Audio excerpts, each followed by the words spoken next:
يا مساء الورد والفل والياسمين على احلى اخوات وعلى احلى متابعين لينا، سواء كانوا مشتركين او مش مشتركين في قناتنا. احب اقول لكم ربنا يديمكم في حياتنا نعمة ويخليكم لينا ونكبر بيكم وليكم ان شاء الله باذنك يا رب. النهاردة بقى الفيديو بتاعنا انا بحب كده ايه مخشش كده ايه. احب اعرفكم بنعمل ايه على طول. عملنا طاجن رز معمر، وعملنا طاجن فراخ بالبصل المكرمل في الفرن. حاجة كده طلعت اللوز بقى بفضل الله. شايفين الفراخ دايبة مستوية دايبة. وعملنا حبة فريك طلع مفلفل وتحفة. سامحوني على التصوير سيء شوية، لان انا اللي ماسكة التليفون وانا اللي بقطع وبعمل كل حاجة يعني. فالحمد لله رب العالمين. تمام. بصوا الفراخ طالعة محمرة، واللوبيا عندنا حبة لوبيا حلوين قوي يعني. بصوا ما شاء الله لا قوة الا بالله يعني. تمام. والرز ده طلع معانا مفلفل من غير ولا نقطة زيت ولا نقطة سمنة كمان. يلا بينا ندخل على الفيديو ونسمي الله. هنا معايا نص كيلو لوبيا. انا كنت نقعيه 6 ساعات، ممكن تنقعيه ساعتين قبل الاكل يعني. ده بيكون افضل قبل ما تطبخيها، لان بتطلع كل الفقاعات وكل الغازات اللي بتسبب الام في المعدة وبتسبب تقلصات. تمام. نقعت اللوبيا، غيرت عليها المية 3 مرات وهي منقوعة، ولما سلقتها كمان طلعت الريم اللي عليها. ودلوقتي اخدت 5 دقايق بالظبط على النار، غلوة كده زي المكرونة. وبعد كده صفيتها في مصفى وشطفتها كويس وسبتها كده على جنب لحد لما اعمل لها ايه التسبيكة بتاعتها. جبت حلة تانية على النار، حطيت فيها المادة الدهنية بتاعتي. حطيت بصلاية متوسطة يا مبشورة يا اما متقطعة ناعم. البصلة بتاخد لها تشويحة حلوة من غير ما تاخد لون قوي، هي بتبقى حلوة لون بينكي كده. انا بحب التسبيكة بتاعتي تقيلة شوية، هحط لها دلوقتي هنزل عليها بمعلقتين صلصة. تمام. الصلصة بتاعتي هطير منها المواد الحافظة، هخليها تغلي شوية كده مع المادة الدهنية بتاعتنا والبصل. خلاص طيرت منها كل المواد الحافظة بتاعتنا. هضرب نص كيلو طماطم في الخلاط، او انتي عاملاها يعني مسبكاها وحطها جاهزة ايا كان يعني. انا كان عندي نص كيلو طماطم، ضربته في الخلاط ونزلت بيه على الصلصة والبصل بتاعي، وهسيبه كده ايه ياخد ويدي على النار ويتسبك على ايه على النار هادية. تمام. اول ما تتسبك معانا دي من اثر الاستانلس طبعا، في حاجات بتتحرق. انا هنا نزلت ايه بالتوابل بتاعتي. لما التسبيكه بتاعتي جهزت، حطيت عليها حبه فلفل اسمر، حطيت عليها ملح، مكعب مرقه دجاج. مرقه دجاج ايه بس، مرقه لحمه ماجي، عفوا يا جماعه والله معلش. الحمد لله رب العالمين. علشان انا طبعا عامله اللوبيا بتاعتي مش عاملاها باللحمه، انا عاملاها جنب الفراخ. شايفه بقى اللوبيا طالعه بيضه وطالعه منوره ومش طالعه القشره بتاعتها مش منفصله خالص، لانك انتي نقعتيها وسلقتيها 5 دقايق بس، ففضلت ماسكه نفسها ومحافظه كده ايه على نفسها. القشره بتاعتها مطلعتش، تستحمل كمان لما تتسبك معاكي كويس قوي وتاخد غلوه و2 و3، مش هتقولك لا. تمام. بص هنا بقى بتغلي واللوبيا لسه ما شاء الله ما زالت حلوه كده بيضه وفي الصلصه كده وشكلها حلو يعني. تمام. حطيتها بقى على العين اللي ورا دي، اللي هي ورا الطاسه الواقه دي، وسبتها بقى على النار هاديه كده تاخد تدي مع نفسها وتشرب كده من الصلصه وتبقى تتدلع شويه. ويلا بينا بقى ندلع الفرخه المقلوظه الحلوه بتاعتنا. جبت واقه كبيره عشان تاخد الحجم الفرخه بتاعتنا، ونزلت فيها بقى ايه معلقه سمنه ومعلقه زبده، عشان الزبده بتطري. لو عندك زبده يعني اشتغلي بيها. الزبده بتطري اللحوم او الطيور، بتخليها تطلع زبده وتطلع طريه وعسل اكتر ما هي عسل ما شاء الله. تمام. نزلت هنا بالصدور الاول، هديها كده الصدمه، وبعد كده نزلت بالوراك بتاعتنا، افخاد الدجاج يعني. عايزه اقول لكم الفراخ دي انا حطاها الاول في محلول النقع. الاحمر اللي في الورك ده مكان قطع العظم يعني، ده مش دم فيها. تمام. لونها حلو وجميله وما شاء الله. هنزل لكم بمحلول النقع في صندوق الوصف بامر الله.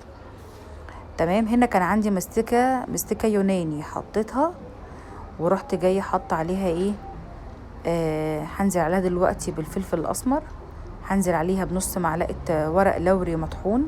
لو عندك ورق اللوري او ورق الغار سليم حطيه. لو بتحب الحبهان في الفراخ، انا عندي حساسيه ضد الحبهان مع الطيور يعني، بصراحه مش بحبه خالص، عشان كده مش بحطه يعني. انتي بتحبيه حطيه، توكلي على الله. بحطه في اللحوم بس. نزلت بورق لورا ورق لوري وفلفل اسمر ومستكه، اللهم صل على النبي، ونص معلقه كزبره. برضو بتحبي القرفه المطحونه في الطيور بتاعتك حطيها، انا مش بحبها برضو.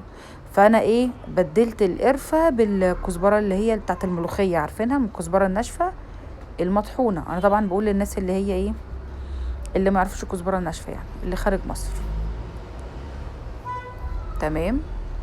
هنا بقى بحط الفلفل الاسمر بتاع البصل، ومفروض الملح كمان بتاع البصل، بظبط التتبيله بتاعته يعني. هنا بقى دي تقريبا معلقه ملح الوحيده اللي انا حطيتها في الطاسه كلها، عشان كده الفراخ طلعت ايه، عدبه شويه يعني. انتي ظبطي ملح بتاعك. تمام.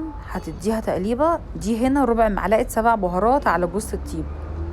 قلبي بقى الكلام ده كله بقى، وخليه كده ياخد ويدي بقى، وايه الله يسامحك يعني، الريحه تقلب البيت كله. حاجه كده عسل قوي قوي قوي. ولا طماطم بقى ولا فلفل الوان، حبينا نغير ايه الطعم اللي احنا كل مره بنعمله بيه يعني. والله طلعت تحفه تحفه، و10 على 10 ما شاء الله. شايفين لونها لوحده يفتح النفس وهي لسه نيه. طبعا هنا بصي بقى البصل اللي خد له تقليبه مع السمنه ده، ممكن تحطيه ني زي ما هو في القاع بتاع الطاجن بتاعك، وبعد كده تنزلي عليه بالفراخ، هيديكي نتيجة 10 على 10. وما تحطيش فيها مية خالص. انتي بس تحطي ورق زبدة، حطي عليها فويل وكمريها جامد قوي. البصل هينزل ميته، والفراخ هتنزل الدهون بتاعتها، الدهون اللي فيها، وهتلاقي كده ايه، حاجة لوز اللوز. تمام. ما تحطيش مية خالص. انا هنا حطيت مية لاني كنت اول مرة اعمل الفراخ في الطاجن، كنت بعملها في الصينية فبتتشرب وبتطير. الطاجن بقى بيحافظ على نوع السوائل زي الاستانلس بالظبط، ما بيخليش سوائل تطير خالص ما شاء الله.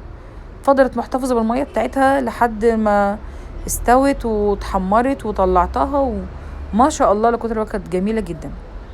هنا بقى يلا بينا نعمل حبة رز معمر، حاجة كده تستاهل بقكم. الرز ده مغسول ومش منقوع خالص يعني، اتغسل وصفيته كويس وحطيته في البرام. ظبطت الملح بتاعه، دول 3 كوبايات رز مصري.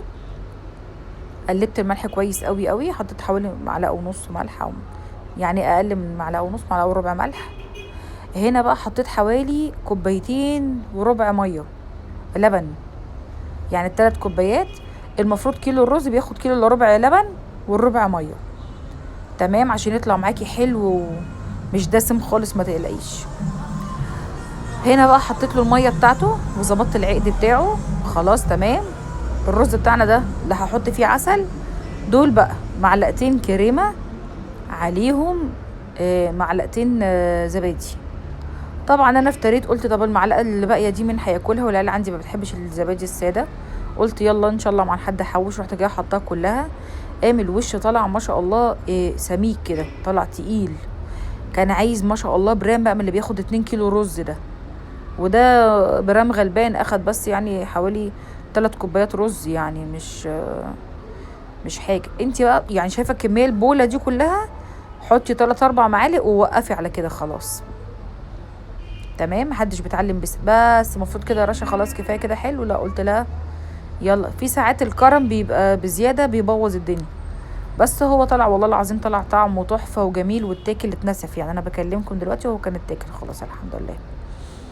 تمام. ايوه نضفي بقى البرام بتاعك، الا كل ده هيتحرق وهيغلبنا في التنظيف. برامنا جاهز، ما تقلبيش بقى بعد الوش. بصي هنا بقى حطيته تحت الشوايه، اخد وش بس. بصي بقولك ان ايه، اللبن لسه سايح تحت والميه. حطيته تحت الشوايه، وبعد كده نزلت بيه فين، على الصاجه في الفرن على الشبكه اللي هو فوق الصاجه، الدرجه اللي فوق الصاجه على طول. لقيته بقى ما شاء الله اتحمر ونشف، والوش بتاعه نشف، والرزيه طلعت بقى تحفه. خلاص الرز خلص، حطه على جنب بقى. يلا بينا نعمل بقى ايه الفريك للناس بقى اصحاب المزاج العالي قوي قوي، اللي بيحبوا بقى ياكلوا الفراخ والفريك والحاجات الدلع دي. الفريك بيحب البصل، انا عامله نص كيلو فريك، عملت عليه بصلتين حلوين كده ايه كبار او متوسطين يعني. برضو تقطيعة البصل بتبقى ايه على حسب انتي بتفضلي ايه انتي وافراد اسرتك. دي برضو نص معلقة ورق لوري. انا حطيت البصل مفروم ناعم وحطيته على مادة دهنية، زيت وسمنة، سمنة وزبدة، زي مادة دهنية انتي عايزاها. شوحت البصلة بس شوية، ونفس التوابل بتاعت الفراخ هي حطيتها في الفريك.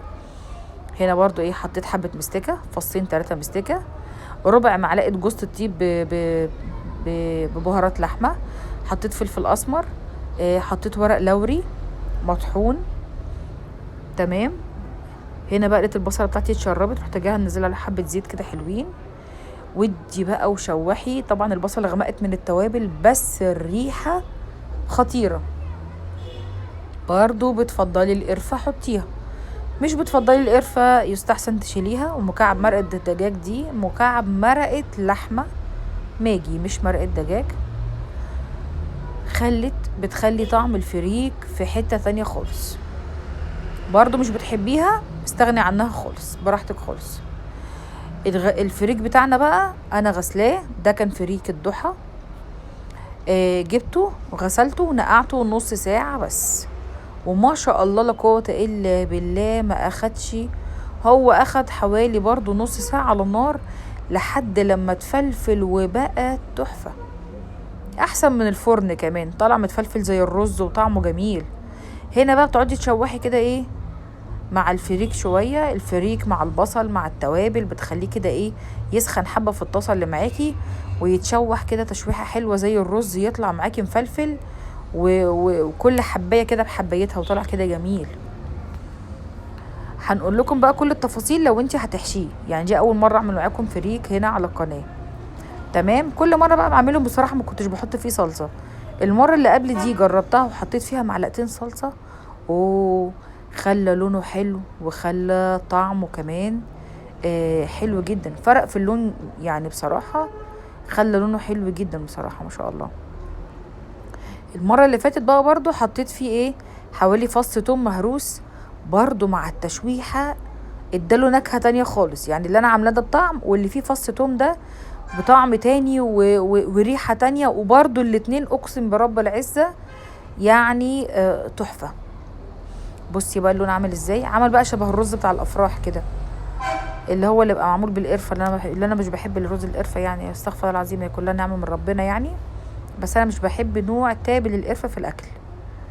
بصي بقى اللون عامل ازاي، طلع تحفه، طلع جميل.